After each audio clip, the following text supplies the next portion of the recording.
Friends, welcome to ராமசார் சுவை kitchen. நாம் இன்னைக்கு இந்த வீடியோல சூப்பரான ஒரு கறி ரெசிபி தான் பார்க்க போறோம்.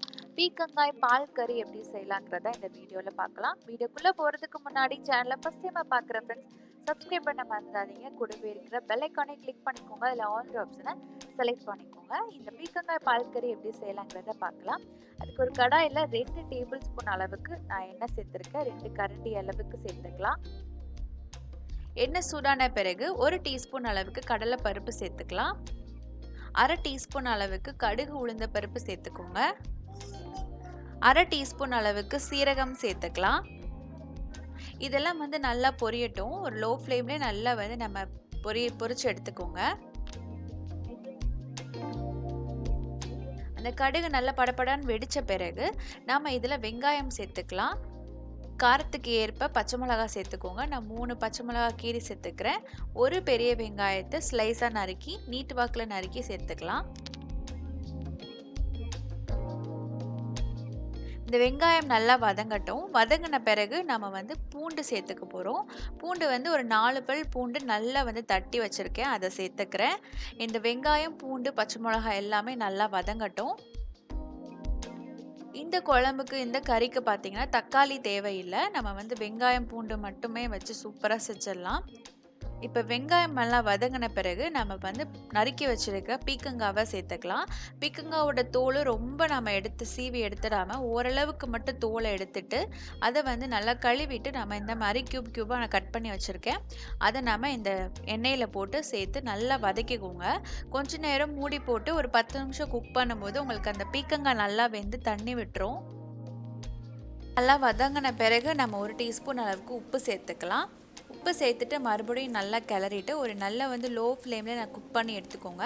அந்த எண்ணெயிலே நல்லா பீக்கங்காய் வதக்கும் போது உங்களுக்கு நல்ல ஒரு டேஸ்ட்டும் இருக்கும். பீக்கங்காவும் ஒரு 80% அளவுக்கு அந்த எண்ணெயிலே நல்லா வதங்கிடும். இப்போ பீக்கங்காய் பார்த்தீங்கன்னா நல்லா வதங்கிருச்சு. இந்த மாதிரி நல்லா உங்களுக்கு தண்ணி விட்டு நல்லா வெந்துடும். இப்போ இதில் தேவையான அளவுக்கு மசாலா பொருட்கள்லாம் சேர்த்துக்கலாம். இப்போது இதில் பார்த்தீங்கன்னா 1/4 டீஸ்பூன் அளவுக்கு மஞ்சள் தூள் சேர்த்துக்கோங்க. 1 டீஸ்பூன் அளவுக்கு மல்லித்தூள், 1/2 டீஸ்பூன் அளவுக்கு கரம் மசாலா தூள், 1/2 டீஸ்பூன் அளவுக்கு நம்ம மிளகாய்த்தூள் சேர்த்துக்கலாம். உங்கள் காரத்துக்கு ஏற்ற மாதிரி நீங்கள் மிளகாய்த்தூள் சேர்த்துக்கோங்க. இதெல்லாம் சேர்த்துட்டு நல்லா வதக்கிக்கலாம்.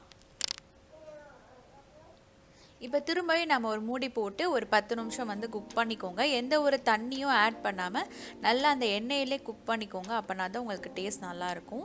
இப்போ இதை மூடி போட்டு குக் பண்ணி எடுத்துக்கலாம். இப்போ ஒரு 10 நிமிஷம் கழித்து ஓப்பன் பண்ணும்போது உங்களுக்கு அந்த பச்சை வாசனை அந்த காரம் எல்லாமே இருக்காது. நல்ல உங்களுக்கு வெந்து அந்த எண்ணெய் பிரிஞ்சுட்டு வந்துடும். இப்போ தான் நம்ம பால் சேர்க்க போகிறோம். 1 கப் அளவுக்கு பால் சேர்த்துக்கலாம். இப்போ இந்த பால் சேர்க்கறதுக்கு முன்னாடியே நமக்கு பீக்கங்காய் ஒரு நல்ல ஒரு 80% அளவுக்கே நல்லா சாஃப்டாக குக் ஆகிடும். பால் சேர்த்த பிறகு ஒரு மீதி இருக்கிற 20% குக் ஆகி உங்களுக்கு சூப்பரான ஒரு கறி ரெசிபி ரெடி ஆகிடும். பால் சேர்த்துட்டு நம்ம ரொம்ப நேரமும் கொதிக்க வைக்க தேவையில்லை. ஏன்னா நமக்கு மசாலாலாம் நல்லா குக் ஆகிடுச்சு. ஒரு 10 நிமிஷம் மட்டும் நல்லா அது கொதி விட்டால் போதும். உங்களுக்கு சூப்பரான பீக்கங்காய் பால் கறி ரெடி ஆகிடும். டேஸ்ட்டு ரொம்ப சூப்பராக இருக்கும். பாருங்கள், சூப்பரான ஒரு கறி ரெடி ஆகிடுச்சு. நல்ல எண்ணெய் மேய்ந்துட்டு சூப்பரான பால் கறி ரெடி ஆகிடுச்சு. இதை நீங்கள் சூடான சாதத்துக்கும் சப்பாத்திக்கும் ரொம்ப நல்லாயிருக்கும். கண்டிப்பாக ட்ரை பண்ணி பார்க்குறேன். ஒரு டிஃப்ரெண்ட்டான டேஸ்ட்டில் இருக்கும்.